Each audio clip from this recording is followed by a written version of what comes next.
Olá, chegando para você mais um Rezando a Palavra, coisa boa saber que você está aí do outro lado. E quero começar esse nosso momento de reflexão fazendo uma pergunta. O que tem alimentado o teu coração? Quais são as palavras que com mais frequência têm vindo à tua boca e, consequentemente, como têm sido as tuas atitudes? Bom, pergunto isso porque a palavra de Deus deste fim de semana nos coloca diante de uma grande verdade. Por isso eu convido você a rezar comigo a palavra do Senhor.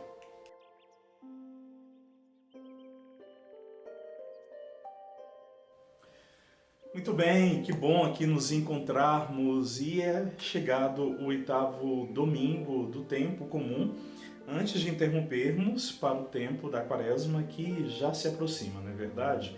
Muito bem, a palavra deste final de semana nos coloca diante de algo aparentemente simples, mas de certa forma determinante para nós demonstrarmos como tem sido a nossa fé, como tem sido a nossa experiência diante da sociedade e nas relações que nós vamos criando com todas as pessoas ao nosso redor. O livro do Eclesiástico é a primeira leitura deste domingo e nos apresenta algo muito interessante. O texto vai dizer que a partir daquilo que é dito, a partir daquilo que é expresso, nós conhecemos verdadeiramente quem é a pessoa com quem nós estamos lidando. Ora, e isso de fato é uma grande verdade, né? Aquilo que a pessoa fala e da forma como que ela diz indica profundamente o seu agir.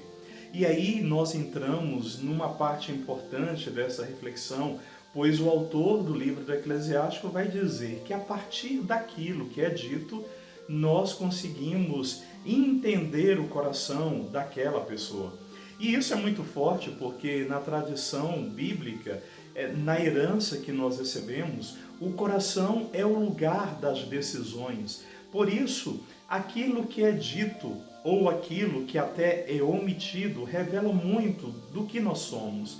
Por isso, a tal da neutralidade, ela nunca vai ser uma postura coerente com o que nós somos, pois muitas vezes essa tal neutralidade que nós queremos às vezes manter para simplesmente sustentar a chamada política da boa vizinhança, essa não pode existir, porque quando nós somos neutros, nós já estamos falando daquilo que nós não queremos assumir. Mas, para além disso, o texto bíblico quer marcar. Aquilo que é dito, aquilo que vem de dentro de nós, revela profundamente quem nós somos. Por isso, voltamos à pergunta inicial. O que você tem dito? O que você tem sustentado? Quais são os pensamentos que têm vindo a ti e que têm sido expostos com a tua forma de falar e de viver? É por isso que no Evangelho, olha que coisa interessante, Jesus vai falar que a árvore boa se conhece pelos bons frutos, que uma árvore ruim não dá para esperar dela bons frutos, e isso de fato é uma verdade. Por isso, aqui nós então vamos para a segunda pergunta. Quais são os frutos que nós temos produzidos, né? Temos sido pessoas da misericórdia, temos sido pessoas da acolhida, temos sido seres humanos fraternos, temos sido promotores da vida, temos sido pessoas justas, temos sido pessoas capazes de ouvir, de compreender, pessoas que se debruçam sobre o universo do outro, utilizando a palavra tão em alta nos últimos anos, temos sido pessoas da empatia, porque senão, queridos, de fato nós estamos sendo pessoas de frutos ruins. E aí, isso é curioso porque aqui a gente faz um claro paralelo com o que já aparecia na primeira leitura sobre a dimensão do coração. Porque o que Jesus vai deixar de maneira muito clara, o que revela quem de fato nós somos, é aquilo que sai de dentro de nós. É aquilo que vem do nosso íntimo. E aí, quando nós olhamos para uma sociedade marcada por tanta agressividade, para uma sociedade marcada apenas pela aparência, Quando nós olhamos para o poderio econômico dos dias de hoje, quando nós olhamos para os políticos que nos cercam, nós começamos a perceber que de fato não estão em coerência com o Evangelho e tampouco coerência com, óbvio, com aquilo de mais precioso que Deus oferece para nós, que é a promoção da vida e da igualdade.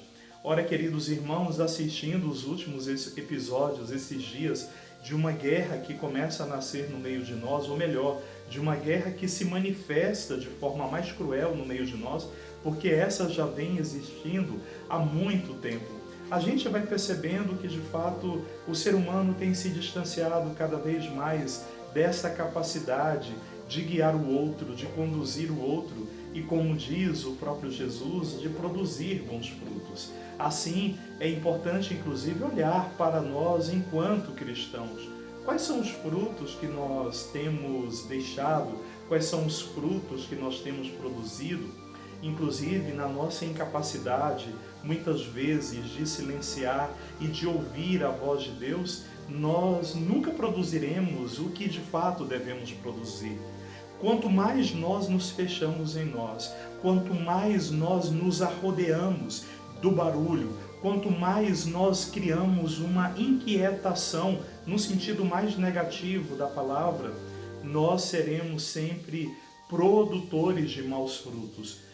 Podemos até carregar em nós uma inquietação, mas aquela inquietação pela justiça, pela verdade, que é outro critério trazido por Jesus. Os homens verdadeiros, não aquela verdade camuflada que a gente começou a assistir nos últimos anos, mas a verdade que promove a concórdia, a verdade que promove a fraternidade, a verdade que promove a unidade, essas serão sempre frutos precisos. Por isso, para terminar a segunda leitura, que é um trecho da carta de Paulo aos Coríntios, Paulo vai mais uma vez insistir na dimensão da ressurreição, porque ressuscitar significa trazer essa grande verdade para o meio de nós. Ressuscitar significa trazer o melhor de nós para as nossas relações, pois quando a gente traz o melhor de Deus em nós e nas nossas relações, temos a plena certeza de que isso é ressurreição, de que isso é produzir bons frutos. Por isso, termino como comecei. Quais são os frutos que você tem produzido? Paz e bem, e até breve, se Deus quiser.